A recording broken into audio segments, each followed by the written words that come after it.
En gestion de la qualité, le client, c'est quelque chose de tellement important qu'il y a un chapitre 4 entièrement consacré à la relation avec le client et à la compréhension du client. Donc, dans ce chapitre, on va regarder comment mieux comprendre le client pour être en mesure de répondre à son ou ses besoins. On a déjà dit dans le cours que la gestion de la qualité, c'était dans le fond de répondre le mieux possible aux besoins du client et que le besoin est à la base de la qualité d'un produit. On ne peut pas offrir un produit de qualité si on ne connaît pas le client, si on ne connaît pas les besoins du client. Donc, on voit ici que lorsqu'on parle de qualité, le client est au centre de ce qu'on a à faire. L'amélioration continue a comme objectif de mieux servir le consommateur, de mieux servir le client. L'implication du personnel a comme objectif aussi de mieux servir le client, de répondre de façon adéquate aux besoins de ce client-là. Et la prévention pour réduire les défauts, la prévention pour améliorer la qualité de nos produits, a comme objectif aussi d'améliorer le service qu'on va offrir au client. On dit ici, le client, c'est l'élément central. Le client, c'est l'élément central de toute la gestion intégrale de la qualité. La gestion intégrale de la qualité, c'est là pour mieux servir le client. Évidemment, pour mieux servir le client, il faut connaître le client et il faut connaître les besoins de ce client. Alors, quelques questions pour savoir c'est qui le client? Qui sont nos clients? Ça a l'air d'être une question banale, une question facile à répondre. Mais pensez-y 30 secondes. C'est pas nécessairement une question facile à répondre. Prenons l'exemple d'une école secondaire. Dans une école secondaire, c'est qui le client? Est-ce que c'est l'étudiant qui est le client? Celui qui est assis en classe avec les professeurs? Est-ce que le client dans une école secondaire, c'est les parents de l'étudiant? Donc ceux qui essaient d'orienter leurs jeunes dans leurs études? Ou est-ce que le client dans une école secondaire, ça serait pas le gouvernement, le ministère de l'Éducation, qui donne l'ensemble des subventions pour que cette école-là puisse fonctionner correctement? Ou est-ce que le client de cette école secondaire, c'est peut-être les entreprises qui ont besoin d'employés bien formés pour pouvoir fabriquer ce qu'ils ont à faire? Est-ce que le client d'une école secondaire, ça serait pas la société? Parce que finalement, c'est l'ensemble de la société qui, en payant des impôts et des taxes, permettent à cette école secondaire de fonctionner. Vous voyez, juste à la simple question, qui est le client dans une école secondaire? On peut en discuter longtemps. Il y a bien des gens qui disent « Non, les étudiants, c'est pas des clients, là. Ce sont des étudiants. » Non, on ne peut pas, dans une école secondaire, être à la solde des entreprises et répondre aux besoins des entreprises. Non, c'est pas ça. Nous, on est là pour former des citoyens. Mais pourtant, ces citoyens travaillent en entreprise. Donc, à la simple question, qui est le client d'une école secondaire? On pourrait avoir des discussions là sempiternelles, des discussions tellement longues qu'on n'arriverait peut-être jamais à trouver une réponse qui fait consensus. Alors, ce qu'on comprend, c'est que le client, c'est pas si simple que ça de savoir qui sont nos clients. Prenons un jeu vidéo. Un jeu vidéo, c'est qui le client? Est-ce que c'est la personne qui joue, mettons le jeune de 13 ans, ou est-ce que c'est le parent du jeune de 13 ans qui paie pour le jeu? Ah, c'est qui le client? C'est pas une question si simple que ça. Et c'est une question que les entreprises doivent réfléchir. Ensuite, une fois qu'on a défini c'était qui le client, on va se poser la question, nos clients, ils cherchent quoi? C'est quoi les besoins de nos clients exactement? Ils veulent quoi, ces clients-là? Est-ce que les clients ont des exigences particulières? Puis une question très importante ici, est-ce que c'est mesurable?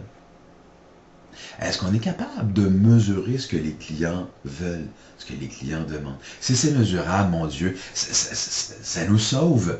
Ça devient tout d'un coup beaucoup plus facile parce que c'est mesurable, ben, on peut savoir jusqu'à quel point on a atteint les exigences du client. Ensuite, des questions simples, comme on offre quoi actuellement à nos clients? Puis ensuite, soit en termes de produits ou en termes de services, puis ensuite on peut se poser la question, nos clients, les produits et les services qu'on leur offre, ils évaluent ça comment? Est-ce qu'on est bien positionné dans la tête des clients, dans le cœur des clients, ou est-ce que les clients nous disent que dans notre produit, là, il y a des améliorations à faire, ou dans le service, il y a des améliorations à faire? OK, puis une fois qu'on a répondu à ces questions-là, on peut se demander, OK, dans notre entreprise, on pourrait s'améliorer comment? Dans notre entreprise, comment on pourrait faire pour améliorer les choses, pour passer à une autre étape, pour mieux répondre aux besoins du client? Deux dimensions importantes du client, sa satisfaction et sa fidélité. Alors, la satisfaction, on dit que c'est, on voit ici là, dans la définition, c'est est-ce que je réponds correctement aux attentes de mon client? Jusqu'à quel point, on appelle ça ici le degré de concordance, jusqu'à quel point je suis capable de répondre aux besoins de mon client? Puis la fidélité, c'est de dire, ben là, la fidélité, est-ce que mon client va acheter à nouveau le produit que je lui ai offert? Donc, un client fidèle est normalement aussi un client qui a un haut niveau de satisfaction. Mais pas nécessairement. Ça se peut que le client soit fidèle parce qu'il n'y a pas réellement le choix d'être fidèle. Par exemple, vous habitez au Québec, vous avez besoin d'électricité, bien vous êtes fidèle à Hydro-Québec. Au Québec, il y a un monopole d'État au niveau de la distribution d'électricité. Vous n'avez pas tellement le choix d'avoir une grande fidélité envers cette organisation. Alors mais normalement, à part les cas exceptionnels de monopole ou de quasi-monopole, si le client est fidèle, c'est donc que le client est satisfait, habituellement. Mais la fidélité n'est pas strictement reliée à la satisfaction, on le dit ici. Il y a d'autres facteurs qui peuvent être reliés à la satisfaction. La qualité perçue, on en a déjà parlé dans le cours. La qualité perçue, c'est de se dire comment le client va percevoir la qualité de mon produit. Peut-être dans le marché, est-ce que les gens ont une bonne ou une mauvaise opinion de mon produit en termes de qualité? Donc c'est ça, la qualité perçue. Il y a des produits qui ont une très très bonne qualité perçue. Les Mercedes ont une très bonne qualité perçue. D'autres produits qui ont une plutôt moyenne ou mauvaise qualité perçue. On pourrait parler de Kia, par exemple, ou Suzuki. Dans le monde des automobiles, la qualité perçue était tellement faible qu'ils n'ont pas réussi à vendre des automobiles au Canada. Suzuki a quitté le Canada. Vous ne pouvez plus acheter d'automobiles Suzuki au Canada. Donc la qualité perçue n'était pas géniale. Et la qualité perçue peut bouger dans le temps. On peut avoir une très très bonne qualité perçue et voir cette qualité perçue, voir cette perception à la baisse, mais on peut aussi voir le contraire. Une qualité perçue qui est très mauvaise et voir cette qualité perçue à la hausse avec le temps. Ça, c'est le cas de Hyundai. Lorsque Hyundai sont arrivés au Canada, la qualité perçue de leur véhicule était plutôt mauvaise, voire même très mauvaise au niveau de la qualité perçue. On ne parle pas ici de la qualité réelle du produit. On parle de la perception des clients. Aujourd'hui, ça a bien changé. Aujourd'hui, la qualité perçue des automobiles Hyundai est vraiment très très bonne. Là. Les gens s'entendent pour dire que c'est quand même une très bonne voiture. Alors évidemment, pour connaître son client, pour l'identifier, il faut diviser le marché en petites sections, ce qu'on appelle la segmentation du marché. Si vous segmentez le marché, vous allez mieux identifier votre client. Vous allez être capable de dire, mon client, là, c'est pas la masse qui est en face de moi. Mon client, voici, c'est cette portion de cette grande masse de personnes. Donc, c'est ce qu'on explique ici, là, dans le graphique. On dit, bon, on a l'ensemble des consommateurs potentiels, donc ceux qui potentiellement peuvent acheter notre produit. Il y a des gens qui ne l'utiliseront pas. OK? Et il y a des gens qui vont l'utiliser, qui vont l'acheter. OK? Mais ceux qui ne l'utilisent pas, bah, c'est clairement pas nos clients, clairement pas notre marché. Ensuite, il y a de ceux qui l'utilisent, il y a des non-utilisateurs de la marque, mais aussi des utilisateurs de la marque. Donc, des gens qui sont fidèles. Des gens qui vont racheter. Alors, de ceux qui utilisent notre marque, ben, il y a les fidèles. Ça, c'est vos préférés. Et il y a les non-fidèles. Donc, des gens qui achètent peut-être notre marque parce que c'est en spécial. Parce que la boutique a mis le produit en spécial, donc on achète ce produit. Okay? Donc, il y a différentes là, catégorisations, segmentations du marché pour savoir qui est notre client. Alors, on peut faire, si on parle de marketing, des actions marketing pour transformer les non-utilisateurs en utilisateurs. On peut faire des actions marketing pour transformer des acheteurs, mais qui ne sont pas des utilisateurs de notre marque, vers des utilisateurs de notre marque. Puis ensuite, des actions marketing pour transformer des clients infidèles en clients fidèles. Mais les actions marketing, c'est pas tout. On peut aussi faire des actions en gestion des opérations. Pour démontrer au client que, regarde, le produit que je t'offre est un excellent produit.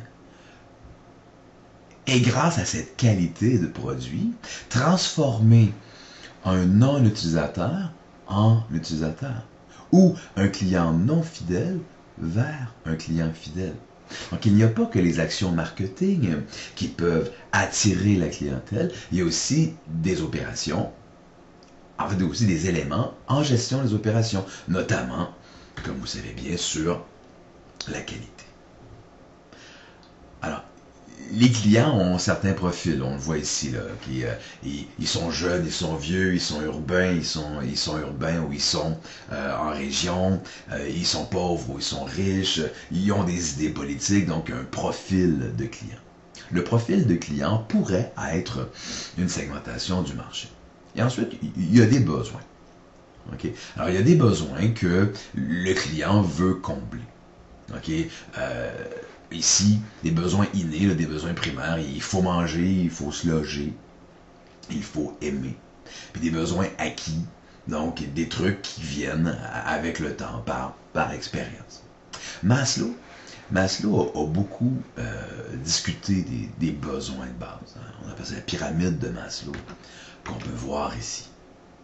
Donc, la pyramide de Maslow, vous l'avez vu probablement dans plusieurs cours, ça dit tout simplement, ben regarde, il y a une hiérarchie des besoins. La base sont les besoins physiologiques. On dit ici la faim, la soif, la sexualité, la respiration, le sommeil. On parle d'élimination dans cette diapo. On n'aura pas de détails sur cet aspect des besoins physiologiques de la pyramide de Maslow. Donc ça dit, tant que les besoins physiologiques ne sont pas comblés, vous ne pouvez pas passer aux autres besoins supérieurs. Si vous avez faim, si vous avez soif, vous allez vous concentrer là-dessus. Et vous n'allez pas dire, ah, j'ai soin, j'ai soif, je crève de faim, mais je vais faire un grand projet là, qui va changer la société. Ben, peut-être que tu vas d'abord te concentrer à répondre à ton besoin de faim ou de soif. Ensuite, besoin de sécurité. Besoin de sécurité, c'est-à-dire, moi, est-ce que je suis dans un environnement qui est protégé? Est-ce que si je sors dehors, je peux me faire attaquer? Donc, besoin de sécurité, c'est un besoin qui est extrêmement fort. Ensuite, besoin d'appartenance. Besoin d'appartenance, c'est, est-ce que je fais partie d'un groupe? On fait tous partie d'un groupe. Une famille, c'est un groupe. Okay? Un groupe d'amis, à l'école ou au travail, c'est un groupe. Alors, il y a des gens qui ont un besoin d'appartenance extrêmement fort. Ensuite, besoin d'estime. Besoin d'estime, c'est le besoin de se faire reconnaître. Le besoin de se faire reconnaître par les autres. Le besoin de se faire dire « Hey, ce que tu as fait, c'est vraiment fort et je t'admire par rapport à ça. » C'est le besoin d'estime. Et le dernier, c'est le besoin d'accomplissement de soi. Le besoin de faire des choses. Le besoin de changer les choses dans notre environnement, dans la société, dans le monde, carrément. Et là, l'idée, c'est que si un besoin n'est pas comblé, vous allez travailler super fort pour combler ce besoin. Mais, même si un besoin est comblé, une personne peut continuer à travailler super fort pour combler ce besoin. Parce que dans sa tête, le besoin n'est pas comblé. OK? Alors, je m'explique. C'est que c'est pas parce qu'un besoin dans la réalité est comblé que dans la tête d'une personne, ce besoin-là est comblé.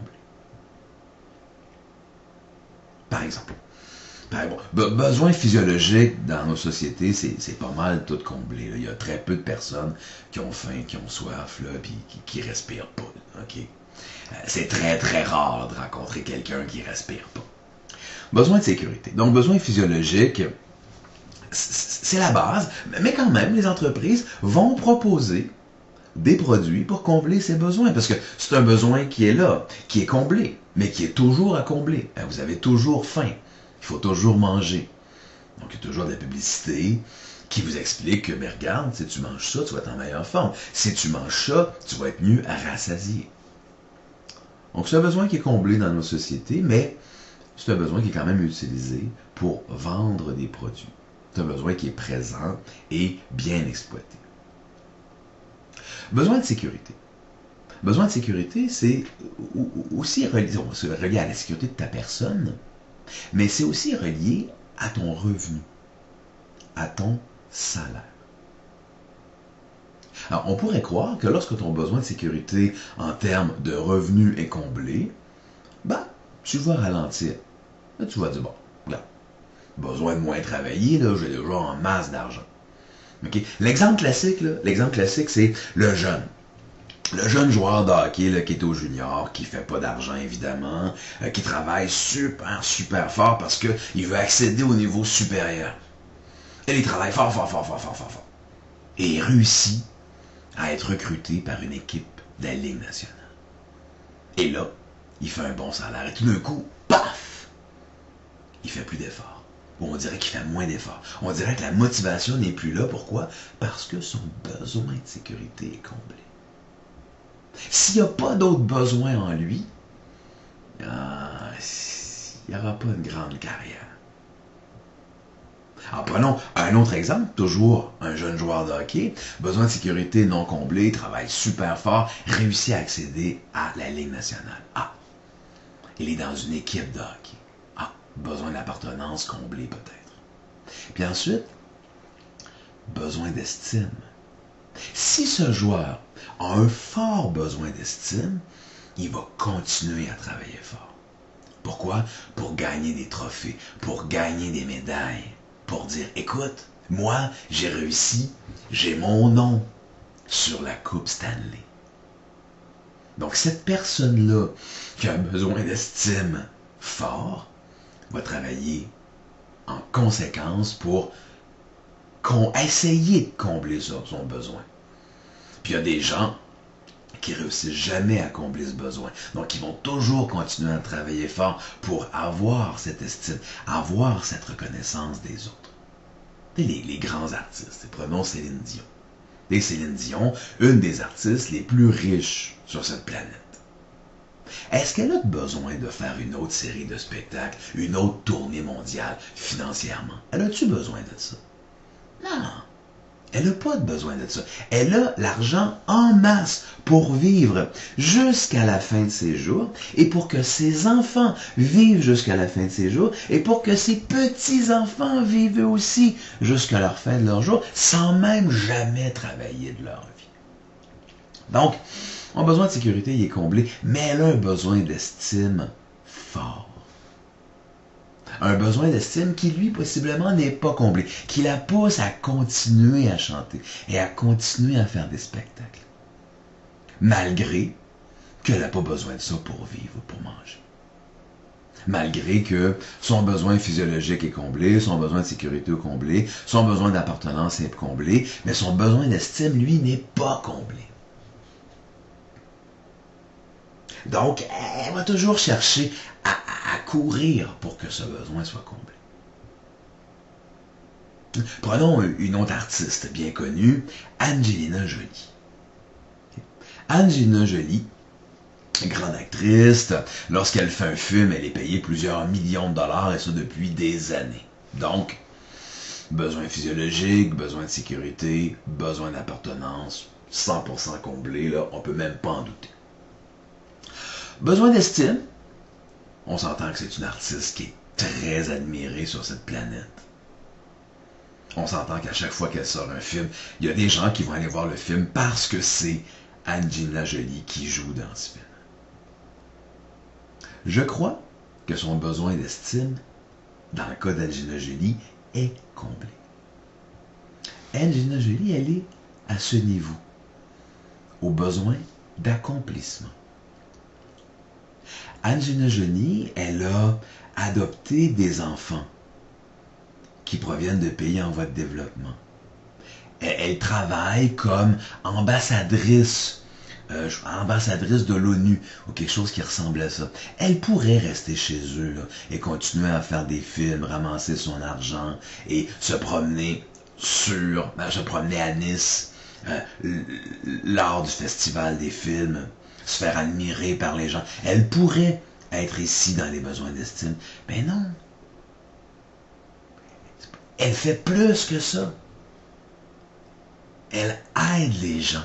Elle veut changer quelque chose dans cette société. Elle a un besoin d'accomplissement très fort. Quelqu'un qui a un besoin d'accomplissement très fort, c'est quelqu'un qui veut faire des choses. Les grands explorateurs, Bernard Voyer. Bernard Voyer, un grand explorateur, il a escaladé les monts les plus élevés de chaque continent sur cette planète. Pourquoi quelqu'un ferait ça? Tu le fais tout seul, c'est pas pour un besoin d'appartenance. Tu le fais pas pour l'argent, parce que c'est pas payant, là, monter l'Everest. Tu le fais peut-être pour un besoin d'estime, mais tu le fais tout seul. Bon, c'est sûr que les gens t'estiment, mais une fois que tu as monté l'Everest, pourquoi tu irais monter le mont le plus élevé de l'Antarctique? Ça commence à être dangereux, là. La seule explication, c'est que tu as un besoin d'accomplissement. Tu veux faire des choses différentes. Tu veux faire reculer les frontières. Ouais. Maslow a donc établi quelque chose d'excessivement important. Par Maslow, vous pouvez voir qu'est-ce qui fait avancer les gens. Vous pouvez voir sur quels besoins vous pouvez vous appuyer pour vendre un produit. Est-ce que c'est possible qu'une Ferrari, ce soit un produit qui est acheté par quelqu'un qui a un besoin d'estime? Est-ce que c'est possible qu'un téléphone cellulaire soit acheté par quelqu'un qui a besoin de sécurité, ou bien un système d'alarme dans une maison, ou une caméra de surveillance? Ah, caméra de surveillance, système d'alarme, téléphone cellulaire, ça peut être là pour combler un besoin de sécurité. Est-ce que c'est possible qu'une marque connue, Tommy Hilfiger, on est tous des gens là, dans le groupe de Tommy Hilfiger, là, on aime bien ça, ce produit-là. C'est-il possible que Tommy Hilfiger comble un besoin d'appartenance à un groupe? Ça se peut-tu, ça? Et est-ce que ça se peut que les agences de voyage qui offrent des voyages d'exploration, des voyages d'aventure, ils comblent un besoin d'accomplissement? Ça se peut-tu? Bien sûr que ça se peut. Donc on voit très bien qu'il y a un lien entre la pyramide de Maslow et ce que les entreprises offrent. Les entreprises répondent à des besoins de base ou des besoins plus sophistiqués. Donc la pyramide de Maslow, toujours d'actualité, utilisée dans les cours de management, mais aussi utilisée dans les cours de gestion de la qualité, comme vous pouvez le voir. Alors maintenant, le client, il s'attend à quoi? Donc là, le client peut dire, ben moi, tu sais, j'ai un minimum. Je m'attends à un minimum. Donc, il s'attend à un niveau acceptable de performance. Il y a des produits qui sont comme ça. Tu vas acheter un crayon, tu t'attends à ce qu'il écrive, le crayon. Il n'y a pas vraiment ben plus que ça au niveau de la performance. Hein? Une attente normale, ben, c'est de dire, ben voilà, moi, Je m'attends à ce que le produit fasse la même chose que toutes les autres. Ou bien une attente idéale. Et là, je veux non seulement que le niveau minimum soit comblé, ou que le niveau moyen soit comblé, mais je veux que ce soit un produit là, qui comble le niveau maximum. J'ai des attentes extrêmement élevées par rapport à ce produit. Okay? On le voit ici en bas. Alors, j'ai un besoin, je vais être motivé à combler ce besoin. Plus le besoin, je le ressens fort, plus je serai motivé à combler ce besoin. Pour combler ce besoin, je vais acheter quelque chose, et là, je vais évaluer le produit que j'ai acheté. S'il y a satisfaction, je vais refaire la boucle, et s'il y a satisfaction, lorsque ce besoin-là va se représenter, je vais possiblement être un client fidèle et racheter le même produit que j'avais acheté avant. C'est un truc assez simple finalement. Plus ton produit est de bonne qualité, ben plus ton produit répond aux besoins du client, plus ton produit va être considéré comme étant de bonne qualité. Fais attention, j'étais en train de faire l'erreur inverse. J'allais dire, plus le produit est de bonne qualité, mieux le produit va répondre aux besoins du client. Ce qui est faux. Un bon produit, c'est-à-dire un produit qui a une qualité intrinsèque forte. Prenons une Mercedes. Une voiture Mercedes est un excellent produit en termes de qualité technique du produit. Mais moi, Mercedes, ça ne répond pas à mes besoins. Pourquoi? Parce que c'est beaucoup trop cher. Jamais je m'achèterai une Mercedes. Parce que je considère que ça n'a pas de sens de payer si cher pour une voiture. Donc, ça ne répond pas parfaitement à mes besoins. Même si c'est un produit d'une excellente qualité. OK? Donc, le produit de qualité répond aux besoins du client. Et le besoin du client n'est pas nécessairement comblé par une qualité technique irréprochable. Ça dépend de ce que le client désire. Qu'est-ce que le client désire? Ben, on va le trouver en sondant le client. On va le trouver en se posant la question, parfait, le client, il veut quoi? Ici, on dit dans cette diapositive-là, ben, on peut faire des recherches commerciales. Une étude de marché pour savoir qu'est-ce que le client a besoin. Okay. Donc, ça, fais attention. Parce que l'étude de marché, la recherche commerciale, oui, effectivement, peut démontrer les besoins du client. Mais ça peut être dangereux aussi. Je l'ai déjà vu dans le passé. Et supposons qu'on dit aux gens, est-ce que vous êtes prêts à acheter un produit écologique? Les gens vont dire, bien sûr, je suis prêt à acheter un produit écologique. Si vous posez la question aux gens, entre deux produits, un produit écologique et un produit qui n'est pas écologique, lequel allez-vous le mieux? Lequel allez-vous préférer? La majorité des gens vont dire, le produit écologique, évidemment. Faire attention, parce que à cette question-là, il y a une réponse vertueuse. Donc peut-être que la recherche commerciale pourrait être biaisée par la nature des questions ou par la vertu des questions.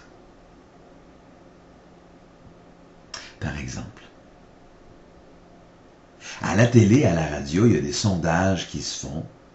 Il y avait des sondages qui se font, ça existe encore aujourd'hui, pour savoir combien de personnes écoutent l'émission. À l'époque, les sondages étaient faits par un questionnaire. Et systématiquement, il y avait des émissions qui scoraient mieux que d'autres. Ce qui est intéressant dans ce cas-là, c'est qu'il y avait des émissions qui étaient moins bien cotées. C'est-à-dire qu'il y avait des émissions que les clients, selon les sondages, regardaient moins. Prenons par exemple une émission classique des années 80-90 qui n'existe plus aujourd'hui, qui s'appelait, tenez-vous bien, Bleu Nuit. Bleu Nuit était une émission coquine qui passait le vendredi et le samedi soir à Canal V. Anciennement, ce qu'on appelait télévision 4 saisons. Alors, Bleu Nuit était une série d'émissions coquines où il y avait des séries, où il y avait des films à connotation érotique. OK? Si je vous parle de Bleu Nuit, possiblement que vous savez très bien de quoi je parle. Et, systématiquement, dans les sondages, Bleu Nuit était moins populaire que d'autres émissions. Okay?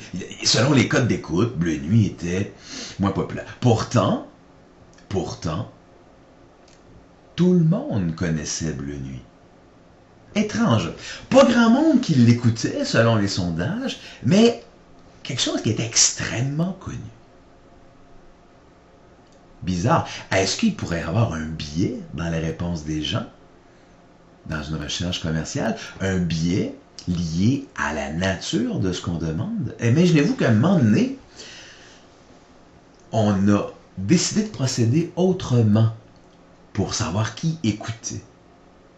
Il y a des technologies qui sont arrivées de sorte que on a pu évaluer l'écoute, non pas en demandant l'opinion des gens basée sur ce que j'ai écouté la semaine dernière ou le mois dernier, donc basée sur la mémoire peut-être sélective des gens, mais on a remplacé ce sondage par une technologie qui calculait précisément si vous écoutiez ou si vous n'écoutiez pas une émission. Et savez-vous quoi? Lorsque cette technologie est arrivée, l'émission Bleu Nuit a récolté beaucoup plus de codes d'écoute qu'auparavant lorsqu'on utilisait la méthode par sondage. Fabuleux! Donc, oui, la recherche commerciale, il faut le faire, bien sûr. Oui, il faut sonder les clients, bien sûr. Oui, il faut regarder ce que les clients désirent, bien sûr. Mais c'est pas tout. Il faut aussi connaître le client. Connaître le client pour y avoir été sur le terrain, pour avoir parlé aux gens. Connaître le client, pas juste le sonder, le connaître. Donc, dans les informations recherchées, c'est quoi le produit que le client désire? C'est quoi le prix de vente? Est-ce que ce produit-là est approprié par rapport aux revenus du client? Si c'est un service, c'est la même chose. Qu'est-ce que le client désire en termes de service? Okay. Ensuite, toujours dans les questions qu'on peut poser, mais qu'est-ce qui fait qu'un client va être satisfait ou non par rapport à ce produit? Les clients, c'est qui? Est-ce qu'il y a un écart entre les attentes du client et ce qu'on leur offre? Ensuite, est-ce que les besoins du client vont évoluer? Est-ce que ça va changer ou ça va rester pareil? Je vous ai déjà parlé dans le cours d'industrie du taxi à plusieurs reprises parce que c'est dans l'air du temps. Est-ce que ça serait possible que l'industrie du taxi a mal évalué l'évolution des besoins des clients? Et qu'ils répondent à un besoin, oui, mais ils répondent aux mêmes besoins depuis les 30 dernières années. Est-ce que ça se pourrait qu'en 30 ans, les besoins du client aient changé et que comme l'industrie ne s'est pas adaptée, il y a un écart qui se creuse entre ce que les clients désirent et ce que l'industrie offre? C'est pas rare encore aujourd'hui de rencontrer un chauffeur de taxi qui ne prend pas la carte de crédit. En 2019, où bien des gens n'ont pas d'argent dans leur poche, parce qu'aujourd'hui, évidemment, on n'utilise que l'argent de plastique, la carte de crédit, la carte de débit, ou une carte de crédit prépayée. C'est possible, ça. OK? Donc, comment les besoins du client ont-ils évolué? Bon. Ensuite, on suit, comment on fait une recherche, processus de recherche, on définit le problème, on regarde des méthodes, on collecte les données, puis on analyse par la suite. Donc, un truc finalement assez banal. Alors, comment on va aller collecter les données? On peut observer. Moi, j'aime bien l'observation, parce que dans l'observation, ça ne trompe pas. Le client ne peut pas mentir quand tu l'observes acheter. Entrevue personnelle ou entrevue de groupe, c'est intéressant aussi, mais comme j'ai dit tantôt avec l'exemple de Bleu Nuit, qui est, à mon avis, un exemple foudroyant, dans une entrevue, peut-être que la personne va être tentée de répondre correctement à la question plutôt que de répondre la vérité. Évidemment, des enquêtes, des sondages. Donc, quand un sondage, un peu la même idée, là, si la personne n'a pas son nom, elle risque de répondre de façon plus adéquate. Alors, l'idée de la recherche commerciale, c'est évidemment de comprendre les besoins du client, puis d'être capable de prendre ces besoins, puis de les traduire en caractéristiques pour notre produit. C'est un peu ça l'idée. Et en gestion de qualité, ben, il y a plein de méthodes par la suite qu'on a déjà vues pour pouvoir transférer ses besoins vers un produit réel. Quand le client n'est pas satisfait, par la qualité du produit ou du service qu'on lui offre, il va avoir une réaction. Okay. Il va avoir une réaction, et tout dépendant de la nature du problème, la réaction peut être petite ou grande. Une chose qu'on sait, c'est que lorsqu'un client est insatisfait, sa probabilité d'en parler à d'autres sera très grande. Mais lorsqu'un client est satisfait, sa probabilité d'en parler à d'autres, malheureusement, elle est moins grande. Alors, évidemment, aujourd'hui, en fait, de tous les temps, lorsqu'on n'était pas satisfait d'un produit, on pouvait en parler en privé, aux familles, aux amis, aux gens qu'on rencontre. Aujourd'hui, on peut de plus en plus en parler en public. C'est fabuleux. J'ai cherché sur Google « chocolat favori ». Chocolat favori, une entreprise québécoise qui offre des produits de chocolat. En cliquant sur « chocolat favori », on trouve ici une page. Il y a toutes sortes de renseignements intéressants. Il y a un chocolat favori au 150 rue Sainte-Catherine. On voit le menu ici, on voit le numéro de téléphone. On voit la fréquentation. Alors, si vous voulez aller chez Chocolat Favori, là, pour être sûr qu'il n'y a pas grand monde, vous y allez en avant-midi. On voit que la fréquentation est plus petite en avant-midi, ce qui est quand même intéressant. On voit ici une photo de la devanture de Chocolat Favori et on voit ici les avis. 893 avis pour une note moyenne de 4.4. Puis là, on voit les différents avis ici. Katia Paquin a dit « Je trouve les portions exagérées ». Elle a mis 3 étoiles. Je trouve les portions exagérées. Je trouve que le chocolat est trop épais. J'adore le chocolat et la crème glacée, mais celle-là me tombe sur le cœur après 2 bouchées. C'est ça, mon avis à moi. Alors, c'est ce que Katia a dit. Ensuite, ici, il y a, on va en prendre un peut-être, celui-là, 4 étoiles, Didi Lafleur. Elle dit, on peut goûter aux différentes crèmes avant d'acheter. C'est qui est vraiment cool. Ma première expérience grâce à un ami et je compte y retourner.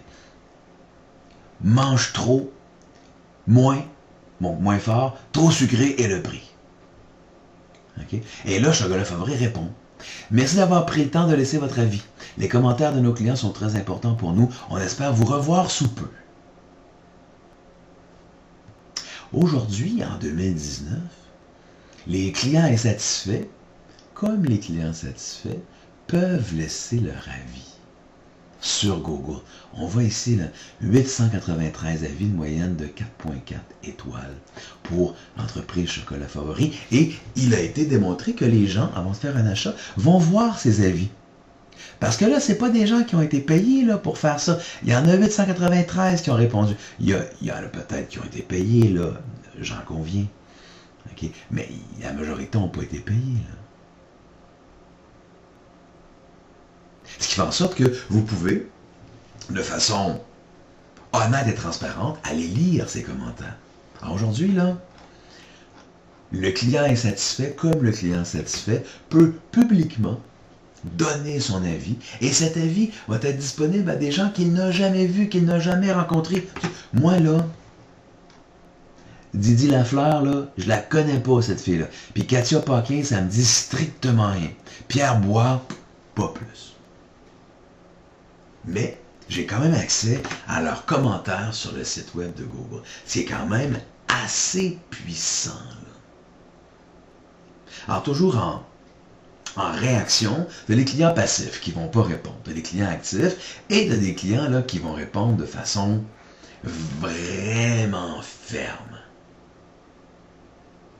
Les gens pourraient dire, oui, mais là, les clients, là, ce qu'on appelle ici les enragés, les activistes, je veux pas les voir, c'est des vrais fous. Si je serais capable d'effacer leurs commentaires sur Google, je le ferais. Mais savez-vous quoi? Les commentaires sur Google, ça ne s'efface pas. L'entreprise ne peut pas l'effacer. Alors, prendre une plainte d'un client comme un problème, c'est une mauvaise attitude. Il faudrait plutôt prendre la plainte d'un client comme un potentiel d'amélioration. Imaginez-vous, si à chaque plainte, vous ajustez un petit peu votre truc, si vous considérez bien que la plainte est raisonnable et réaliste, vous ajustez un petit peu votre truc, vous allez devenir super bon. Vous pouvez vous servir des plaintes des clients pour vous améliorer et mesurer la satisfaction de la clientèle. Pour voir comment les clients sont satisfaits, pour s'auto-évaluer dans le temps. Et si vous réglez les plaintes une par une, ben normalement, vos statistiques de satisfaction des clients devraient s'améliorer avec le temps. Bien sûr. Alors l'idée ici, ce qu'on dit, ben, il faut avoir une politique des clients insatisfaits. Une politique pour que les clients insatisfaits deviennent satisfaits. Pour que les clients insatisfaits reviennent au sein de notre entreprise pour consommer et continuer à acheter nos produits. Alors l'idée, c'est que si vous répondez bien à leurs plaintes, vous pouvez les récupérer, ces clients insatisfaits. Si vous faites la résolution de problèmes, comme on l'a vu dans le cours, vous pouvez améliorer la situation. Alors, chapitre 4, chapitre essentiellement théorique sur le client et le besoin du client.